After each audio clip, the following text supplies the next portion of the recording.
മുഖ്യമന്ത്രി സ്ഥാനം ലക്ഷ്യമിട്ടുള്ള കോൺഗ്രസ് നേതാക്കളുടെ നീക്കങ്ങൾ സജീവമായി തുടരുന്നു. ഡോക്യുമെന്ററിക്ക് പിന്നാലെ കേരള യാത്ര എന്ന പേരിൽ പോഡ്കാസ്റ്റുമായി രമേശ് ചെന്നിത്തല രംഗത്തെത്തി.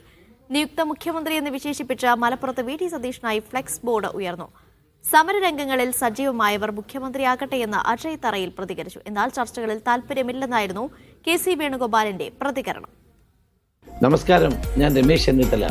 എല്ലാവരെയും ഞാൻ കേരള യാത്രയിലേക്ക് സന്തോഷപൂർവ്വം സ്വാഗതം ചെയ്യും. രാഷ്ട്രീയ ജീവിതം പരാമർശിക്കുന്ന ഡോക്യുമെന്ററിക്ക് പിന്നാലെയാണ് രമേശ് ചെന്നിത്തലയുടെ പോഡ്കാസ്റ്റ് പരിപാടി. കേരളത്തിന്റെ സമഗ്ര വികസനമാണ് പോഡ്കാസ്റ്റിലൂടെ ചർച്ച ചെയ്യുന്നതെന്ന് പറയുമ്പോഴും ചെന്നിത്തലയുടെ രാഷ്ട്രീയ ലക്ഷ്യം വ്യക്തം. മികച്ച ഭരണാധികാരി എന്നുറപ്പിച്ച് ജനസ്വാധീനം നേടാനുള്ള നീക്കമാണ് പോഡ്കാസ്റ്റിലൂടെ ചെന്നിത്തല നടത്തുന്നത്. അതിനിടെ പേര് പരാമർശിക്കാതെ ചെന്നിത്തലയെ പിന്തുണച്ച് അജയ് തറയിലും രംഗത്തെത്തി. ആ MLA-മാർ യോഗം കൂടിയാ തീരുമാനിക്കുന്നത്. അവിടെ പിന്നെ എന്തിനും നേതാക്കന്മാരുടെ അഭിപ്രായ പ്രസക്തി?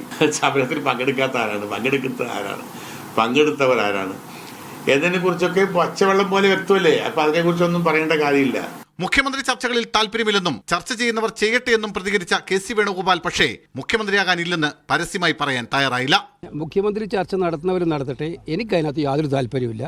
പാർട്ടി താല്പര്യം കൃത്യമായി പറഞ്ഞിട്ടുണ്ട്. അത് ചർച്ച ചെയ്യേണ്ട കാര്യമില്ല. വ്യവസ്ഥാപിതമായ മാർഗത്തിലൂടെയാണ്.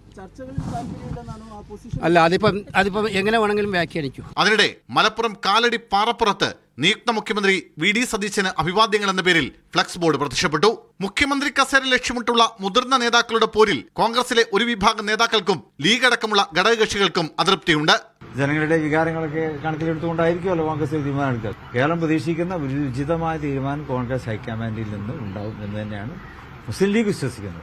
മുഖ്യമന്ത്രി ചർച്ചകൾ അവസാനിപ്പിക്കണമെന്ന KPCCയുടെ വിലക്ക് ലംഘിച്ച് മുതിർന്ന നേതാക്കൾ തമ്മിലുള്ള പോര് തുടരുമ്പോഴും ചർച്ചകളിൽ ഹൈക്കമാൻഡ് മൗനം പാലിക്കുകയാണ്. മീഡിയ 1 തിരുവനന്തപുരം.